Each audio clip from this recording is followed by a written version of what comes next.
Bonjour à toi cher spectateur et bienvenue dans Découvre Artiste, l'émission qui parle de cinéma, mais surtout de ceux qui font le cinéma.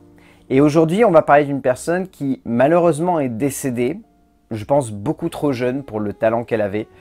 Quelqu'un qui a forcément marqué la cinéphilie de beaucoup d'entre vous, ça c'est indéniable, pour la simple et bonne raison que c'était la monteuse officielle d'un grand metteur en scène qui a marqué énormément de spectateurs dans les années 90, dans les années 2000, dans les années 2010, dans les années 2020, jusqu'à son dernier long métrage qui va arriver dans pas longtemps.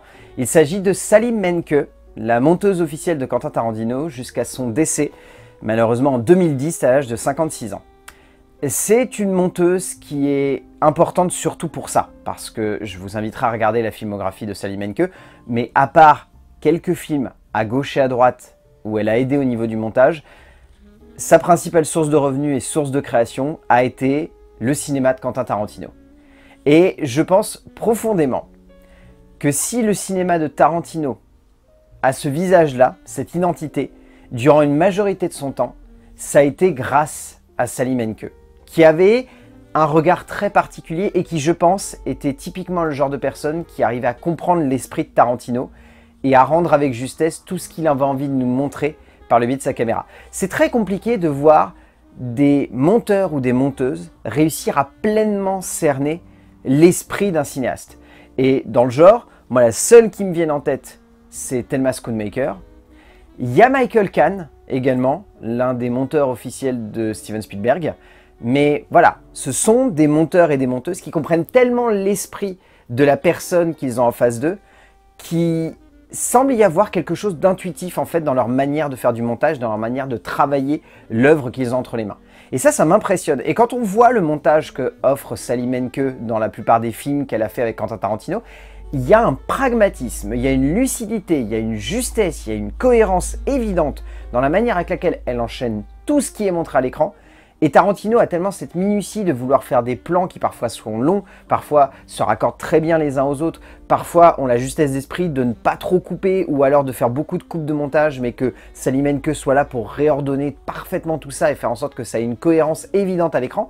Et c'est là le brio en fait qu'avait Sally Menke, qui manque un petit peu, même si on retrouve une autre manière de faire du montage depuis chez Quentin Tarantino, mais ça se voit et ça se ressent qu'il n'a pas réussi depuis Inglourious Basterds à retrouver quelqu'un qui savait avec autant de justesse monter ses longs métrages. Heureusement, Tarantino c'est un cinéaste qui sait parfaitement s'exprimer avec une caméra et donc du coup je pense qu'il aurait n'importe quel monteur entre les mains, même le pire des pieds possibles, il arriverait quand même à faire en sorte que ses films soient impressionnants et je pense foncièrement que Sally Menke avait juste réussi à parfaitement et pleinement cerner comment mettre en forme les films de Tarantino pour qu'il y ait une alchimie totale entre deux. Et elle manque. Elle manque parce qu'elle participait à l'identité de Quentin Tarantino. Elle participait à une espèce de style, un regard, un œil atypique. C'est pour ça d'ailleurs qu'il n'a pas fait de film pendant voilà, 3-4 ans, je crois, après Inglourious Basterds, alors que d'habitude, il enchaînait les films quasiment tous les 2-3 ans.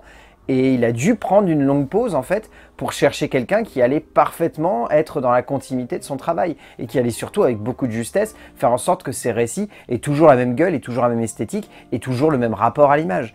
Et voilà, c'est typiquement le genre de personne où on se dit « j'y penserais pas instantanément à ce prénom, mais tout de même, il a marqué une partie de ma cinéphilie, et il est important pour ça. » Donc, pour revoir le travail de Sally Menke, rematez-vous le début de la filmographie de Quentin Tarantino. C'est le meilleur moyen que je puisse vous donner pour profiter de son travail et de son expertise absolument phénoménale de monteuse qui a su parfaitement cerner un auteur. Et d'ici là, je vous dis à la semaine prochaine pour découvrir un nouvel artiste, mais surtout découvrir ce qu'il a à nous dire du cinéma.